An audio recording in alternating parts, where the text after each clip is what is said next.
what we find now with midfield players, we almost put them in, certain positions in terms of numbers. So we call someone a 6 or an 8 or a 10. And we sort of pigeonhole them that and they're nothing else. He feels like, to me, like he's the type of player who could play all of those roles. But certainly this season, he's played more as the deepest midfield player.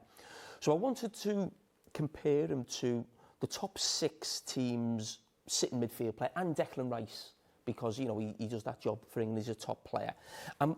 What really stood out for me is he almost feels like he's a throwback to when Roy was playing in the mid-90s, that type of player who we say, he's a midfield player.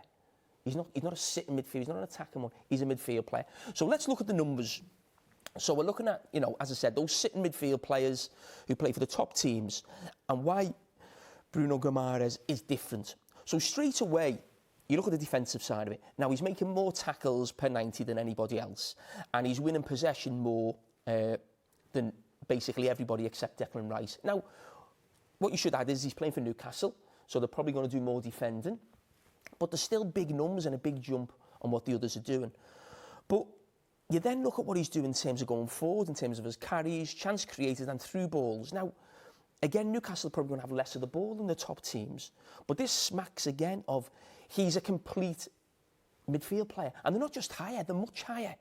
Look at 20 carries compared to everybody else on that list. Chances created in the game from a sitting position initially. And look what the other players are doing. That's not a criticism of them. I think they have a defined role. Where he, for me, is just a midfield player, through balls as well. And this is why this player is getting such excitement on Tyneside, but around as well. I'm just going to look at some of his clips, and Roy, you can talk over these, starting against Manchester City and then finishing on what we saw at the weekend. You like what you see? Yeah, he's obviously playing with a lot of confidence. They've had a good couple of weeks, Newcastle, with a couple of big wins, scoring lots of goals. And yeah, he's doing what you're supposed to be doing in terms of midfielder, sitting midfielder. But obviously them stats do back it up. It's still early in the season. We want to see him over the next few months.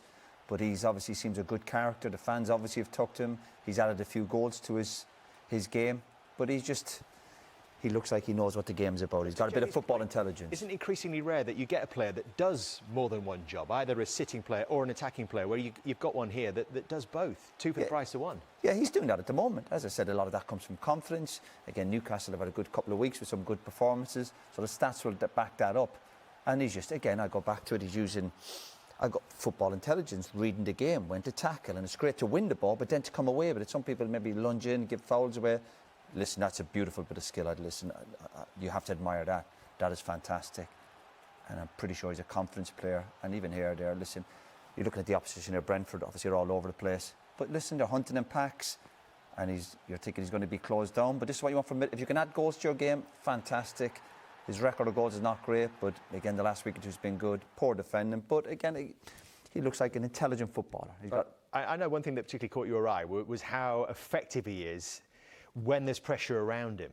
Well, I think that's a big part of being a midfield player now, because almost every team, or most teams, you want to play for a top team, they're going to play from the back and they're going to play through midfield. So you've got to be able to deal with pressure. And also on the flip side of that, most teams now, the way the game's played, is people want to press high. They want to get after the opposition and push up the pitch. So as a midfield player, you've got to be pressure resistant. You've got to be able to handle pressure.